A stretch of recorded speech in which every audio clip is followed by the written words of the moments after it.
Hi guys, this is me again, Jen, a working student na naka-maternity leave na ngayon.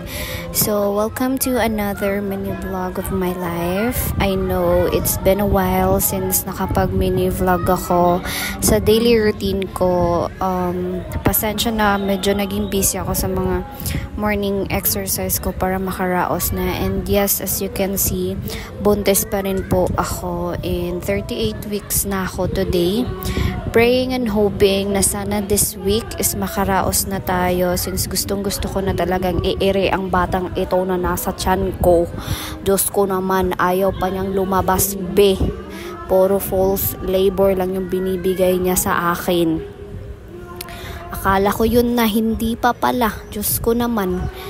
At may paggalaw-galaw pa yan, nagdi-gymnast pa yan sa aking tiyan, ayaw niya pang lubayan. Siguro, malaki pa yung space niya dyan, ang sikip-sikip na niyan. Diyos ko, tingnan nyo naman, ang baba na ng tiyan ko. Pero yung batang nasa sinapupunan ko, ayaw niya pa talagang lumabas. Anyway, dami ko ng chika. So, come and get ready with me kasi ilalabas ako ng partner ko ngayon kasi alam nyo naman, saka lang ako makakalabas ng bahay tuwing day off ng partner ko dahil hindi naman na ako pwedeng lumabas ng bahay na ako lang mag-isa at walang kasama. Kasi nga, anytime pwede na akong manganak at sobrang delikado kung ako lang mag-isa yung umaalis ng bahay na alam mo yon, wala akong kasama. At kahit hindi po magandang pakiramdam ng aking partner, yes po, may sakit po siya nung Friday pa. Pinilit niya lang mag-work ng Friday kasi last duty niya naman na yon bago ang kanyang day off. At nung nakauwi siya nung Friday, nilagnat na siya. Mukhang ako yung nakaano sa kanya kasi nagkaubo ako tapos after, ngayon hindi na ako inuubo. So pagkatapos ko, siya naman yung inubo tapos nilagnat. Ganyan siya, madali lang siyang magkasakit. Pag nagka-tonsil yan, susunod ubo tapos lalagnatin.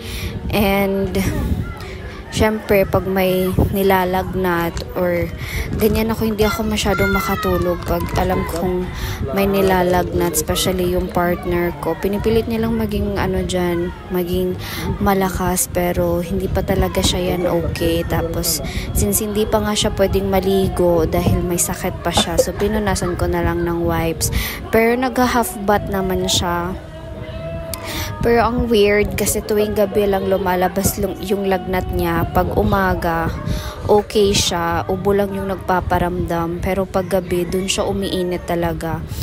So, and by the way, pasensya na.